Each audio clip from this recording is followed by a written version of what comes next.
صف میں بچوں کو صف کے کنارے پر بھیجنا ضروری ہے. بہتر تو یہ ہے کہ بچوں کی صف الگ ہو. نبی علیہ السلام سب سے آگے مردوں کی صف، اس کے پیچھے بچوں کی صف، اور آخر میں عورتوں کی صف بناتے تھے.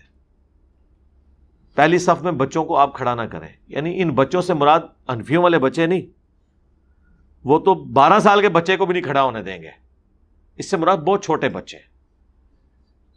لیکن جو ہوش میں ہے، جیسے کہا گیا 7 سال کا بچہ ہو جائے، ابو داؤد میں حدیث ہے، اسے نماز کا کہو، 10 سال کا ہو جائے اور نہ پڑھے تو مار کے پڑھاؤ. تو اس کا مطلب ہے کہ 10 سال کا بچہ بڑا بچہ ہے، وہ پہلی صف میں کھڑا ہو سکتا ہے. اس کو کیوں آپ پیچھے کریں گے؟ ان کا تو حال یہ ہے، یہ تو مطلب بچوں کو پتہ نہیں کیا سمجھتے ہیں. پھر انہوں نے ایک مسئلہ گھڑا ہوا ہے، نابالغ بچہ جو ہے وہ امامت نہیں کر سکتا. یہ بھی مسئلہ انہوں نے نکالا ہوا ہے. صحابہ کرام میں اس طرح کے بچے تھے چھوٹے جو امامت کرواتے تھے. صحیح بخاری میں حدیث ہے، مشکات میں آپ کو پہلی جلد میں امامت والے چیپٹر میں حدیث مل جائے گی عمر بن سلمہ کے بارے میں. وہ کہتے ہیں میری عمر 6 یا 7 سال تھی. کتنی؟ 6 یا 7 سال.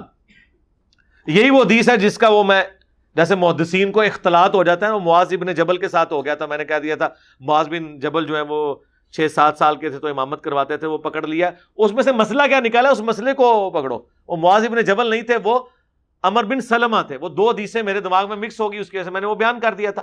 لیکن مسئلہ اپنی جگہ پہ موجود ہے اور عمر بھی اپنی جگہ کے اوپر موجود ہے. ہاں صحابی دوسرے تھے. تو جو مسئلہ جو ہم نے نکالا ہے اس کے اوپر بات کرو. تم تو کہتے ہو کہ بچہ جو ہے نابالغ امامت نہیں کروا سکتا. عمر بن سلمہ کے بارے میں مشکات کے اندر موجود ہے، امامت والے چیپٹر میں صحیح بخاری کے اندر موجود ہے. وہ کہتے ہیں میں چھوٹا سا بچہ تھا اور نبی علیہ السلام نے اعلان نبوت کیا تو قافلے جب ہمارے علاقے سے گزرتے تھے نا تو وہ نبی علیہ السلام کا ذکر کرتے تھے اور میرے ابا جی کا بڑا انٹرسٹ تھا. بعض بندے ہوتے ہیں نا، آج بھی آپ دیکھتے ہیں کچھ بندے وہ سیاست میں بڑا انٹرسٹ لیتے ہیں، دنیا میں کیا ہو رہا ہے. اس زمانے میں بھی ایسے لوگ ہوتے تھے. تو ہر قافلے والے سے پوچھتے تھے یار وہ ایک بندے نے دعوی نبوت کیا ہے. تو لوگ بتاتے تھے کہ دن بدن ان کا دین پھیل رہا ہے، لگتا ہے عنقریب شاید مکہ بھی فتح ہو جائے. اب مکہ جو ہے وہ سینٹرل پوائنٹ تھا اور قریش کی ایک دھاک تھی پورے عرب میں. مکے کا فتح ہونے کا مطلب یہ تھا کہ اب نبی علیہ السلام واقعی اللہ کے رسول ہیں. ان کے نزدیک جن کو ابھی بھی کوئی ڈاؤٹ تھا کہ اللہ نے انہیں غلبہ دے دیا کہ قریش مکہ نے گھٹنے ٹیک دیے، اتنے جنگجو قوم.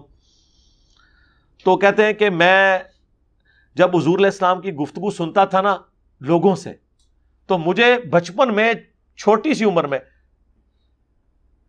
6-7 سال کی عمر میں تو انہوں نے امامت کروائی. وہ اس سے پہلے 4-5 سال کی عمر میں ہی قرآن کی آیات میں نے سن کے یاد کرنا شروع کر دی تھی.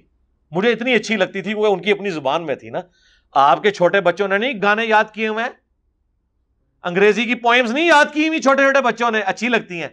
تو وہ پوئمز ہی تھی نا ان کے نزدیک، تو ان کی زبان میں تھی. کہتے ہیں میں سن کے نا میں قرآن یاد کرتا تھا، لیکن مجھے نہیں پتا تھا اسلام اور نبی علیہ السلام کو ایک اچھے انسان کے طور پہ. تو میرے ابا جی جب یہ سنتے تھے تو وہ اکثر کہتے تھے اچھا اگر مکہ فتح ہو گیا نا تو پھر ہم ایمان لے آئیں گے. واقعی پھر اللہ نے زندگی رکھی ہوئی تھی ان کی، مر جاتے پہلے تو کفر کی حالت میں مر جاتے. وہ فتح مکہ ہوئی تو کہتے ہیں کہ میرے قبیلے نے تو یعنی ابھی تیاری بھی مکمل نہیں کی، میرے ابا جی ہے نا فوراً پہنچے، جا کے انہوں نے قبیلے سے بھی پہلے اسلام قبول کر لیا. ٹھیک ہے. اور کہتے ہیں وہ جب واپس آئے تو انہوں نے آ کے سارے قبیلے والوں کا میں نے اسلام قبول کر لیا ہے، تم بھی کر لو، اللہ نے فتح دے دی ہے، اس شخص کے پیچھے اللہ ہے. اور مجھے نبی علیہ السلام نے وصیت کی ہے کہ 5 ٹائم نماز پڑھنی ہے اور جب نماز کا ٹائم ہو تو اذان دینی ہے. تم میں سے ایک جماعت کرائے جو تم میں سب سے زیادہ قرآن جانتا ہے. لہٰذا اب ہم یہاں پہ 5 وقت نماز کا شیڈیول شروع کریں گے. ٹھیک ہے. سارا اب عرب کے بدو لوگ جنہوں نے کبھی سجدہ بھی نہیں کیا ہوا، ان کے لیے تو ایک ایکٹیویٹی تھی نا. جیسے نیا رفع الجدین شروع کریں تو کتنا آپ کو مزہ آتا ہے، ہمیں تو آج تک آتا ہے. لیکن جنہوں نے کبھی نماز نہیں پڑھی ان کے لیے تو نماز سب کچھ تھی. تو اب جب قرآن کی باری آئی تو کہتے ہیں اس دن کہتے ہیں میں نے اپنے ابا جی کو ڈسکلوز کر دیا کہ ابا جی مجھے تو اتنا قرآن آتا ہے، میں نے تو یہ صورتیں یاد کی ہوئی ہیں. تو کہتے ہیں میری عمر 6 یا 7 سال تھی، مجھے میرے قبیلے والوں نے امام مقرر کیا، پورا قبیلہ میرے پیچھے نماز پڑھتا تھا، مجھ سے زیادہ قرآن کسی کو نہیں آتا تھا. تو وہ کہتے ہیں کہ لیکن غریب تھے ہم. کہتے ہیں میرے پاس ایک ہی چادر تھی، جب میں سجدے میں جاتا تھا تو بے پردگی ہو جاتی تھی.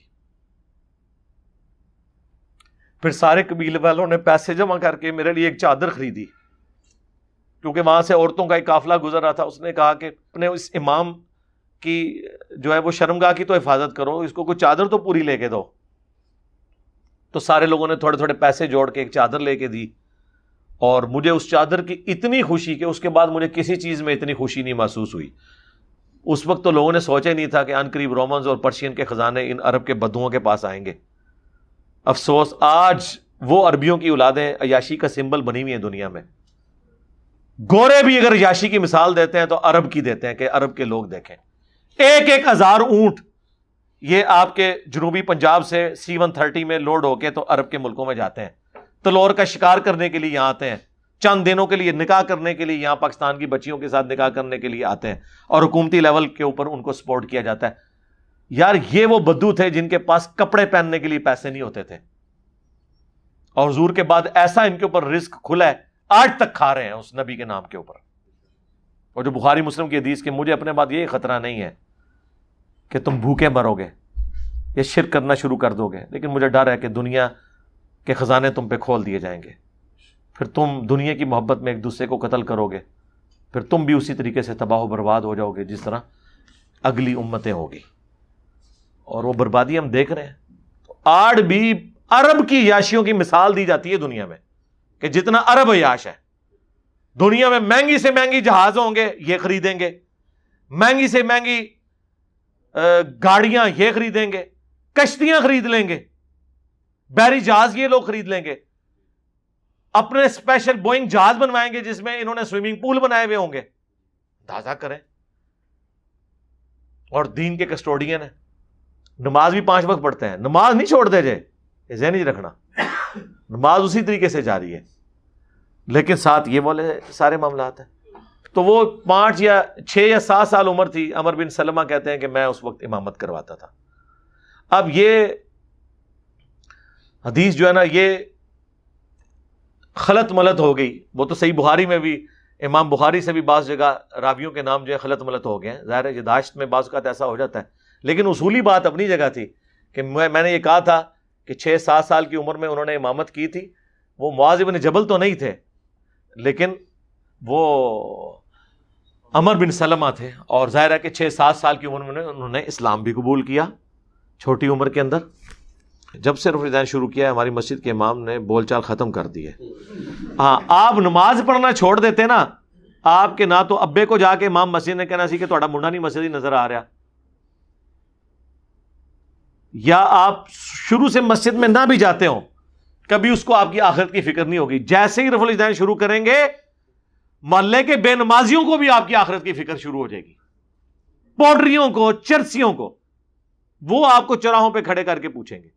تو اس سے آپ کو اندازہ ہو جانا چاہیے جو خود شیطان کے ہتھے چڑھے ہوئے ہیں تو وہ شیطان نے انہیں یوز کیا ہے اس کام کے لیے, ورنہ اگر وہ آپ کی آخرت کے ساتھ ہوتے ہیں نا سیریس, تو جب آپ نماز نہیں پڑھ رہے تھے اس وقت آپ کو گھر آ کے نماز کا کہتے, یا جو خود نماز نہیں پڑھتے ہیں وہ آپ کو رفع الیدین کے اوپر کیوں کہہ رہے ہیں, اور آپ کے ابوں کے جو ہیں وہ کان بھر رہے ہیں.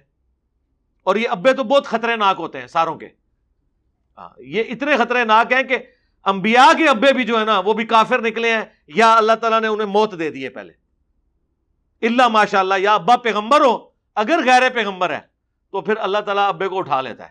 دیکھنے حضرت ابراہیم کے ساتھ کیا ہوا ہے, ابے نے کہا میں سنسار کروا دوں گا, آگ میں پھینکوا دوں گا, انہوں نے کہا میں دعائی کروں گا ابا جی آپ کے لیے, حالانکہ وہ اتنے احترام سے تمیز سے بول رہے ہیں یا اباتی یا اباتی. اے ابا جان شیطان کے ہتھے نہ چڑھیں, ابا جان میرے پاس وہ علم آیا ہے جو آپ کے پاس نہیں ہے, مجھے اللہ نے چنا ہے سب کچھ. لیکن ابے نے اینڈ تے کیا, نکل جا ابراہیم تو میرے بزرگوں کے خلاف ہو گیا. سرکار اگر حضرت ابراہیم علیہ السلام کے ابا جی کا یہ حال ہے تو تہاڈے ابے تے شاہی کوئی نہیں, انہوں نے تو چاہیے تہاڈا کچومر کاٹ دیں. تو وہ اس طرح کے پھر وہ کر رہے ہوتے ہیں. یہ لائف سٹوری میں بھی لوگ آ کے کہہ رہے ہیں میری سسٹر نے بھی سنت کے مطابق نماز شروع کر دی, میری والدہ نے, ابا جی نہیں مان رہے. ساروں کی آپ لائف سٹوری سنیں, اس لیے کہ ابا جی نے معاشرے کو فیس کرنا ہوتا ہے. ابے ہوتے ہیں بزدل, یعنی ان کی ہر چیز ٹیک پہ عزت لگی ہوتی ہے, ماؤں کی کوئی چیز ٹیک پہ نہیں لگی ہوتی, وہ گھر کے اندر ہوتی ہیں. انہیں کیا ہے میں رفع الیدین کر رہا ہوں, ان کو تو کسی نے نہیں آ کے, ان کی سہیلی نے اس کے خاوند کو شکایت لگانی ہے اس کی اماں کو کہ تیری بچی نے رفع الیدین شروع کر دیا ہے. لیکن ابوں نے نا لوگوں کو فیس کرنا ہوتا ہے, اپنے دوستوں کو, جدھر انہوں نے ایک اپنی عزت بھی بنائی ہوتی ہے جھوٹی سچی کہ میرے بچے دے بڑے تابع فرمان نے, میرے بغیر کھنگ دے بھی نہیں نے.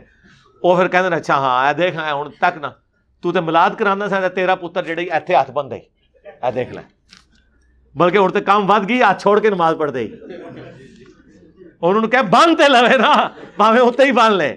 ہاں اسی تے منع کیتا سی کہ اے کپڑے دی جراباں تے مسا نہیں ہوندا, انہیں تے ڈائریکٹ پیر تے مسا شروع کرتے ہی. ٹھیک ہے, تو اب آپ اندازہ کریں ان کی آپ کیا بات کرتے ہیں. بول چال ختم کر دی, ہمیں اس بات سے کوئی سروکار نہیں کون بولتا ہے کون, لیکن ہمارے استاد بھی ہیں, ہم نے انہیں قاری. یار آپ کا استاد تو شاہی کوئی نہیں ہے, مجھے بتائیں اس کائنات میں آپ کے حسن سلوک کا سب سے زیادہ حقدار مخلوقات میں کون ہے؟ ماں, اس کے بعد آپ کا باپ. اور بخاری مسلم کے پہلے چیپٹر میں حدیث ہے, تم مومن ہی نہیں ہو سکتے جب تک کہ میں تمہیں تمہارے ماں باپ اولاد سب لوگوں سے بڑھ کر عزیز نہ ہو جاؤں. اے استاد تے شاہی کوئی نہیں, ایدی اوقات اس پرچی جتنی بھی نہیں ہے ماں باپ کے مقابلے پہ. تو جب نبی علیہ السلام کہہ رہے ہیں کہ ان کو میرے مقابلے پہ کھڑا نہیں کرنا, اس سے بڑھ کر قرآن میں اللہ تعالیٰ فرما رہا ہے کہ تیرے ماں باپ, وہ قرآن جو کم از کم 4 مقامات پر توحید کے بعد سب سے زیادہ زور دے رہا ہے ماں باپ کے ساتھ اس نے اخلاق پہ, وہ کہہ رہا ہے کہ اگر تیرے ماں باپ یہ کہیں نا کہ تم میرے خلاف چل, پھر کوئی کہنا نہیں ماننا. اور بخاری مسلم کی حدیث کہ خالق کی معصیت میں مخلوق کی اطاعت نہیں ہے, مخلوق کی اطاعت معروف میں ہے, منکر میں نہیں ہے. جہاں جہاں پر اللہ کا حکم ہے اس کے اندر, لیکن حسن سلوک آپ نے کرنا, بدتمیزی نہیں کرنی, گالی گلوچ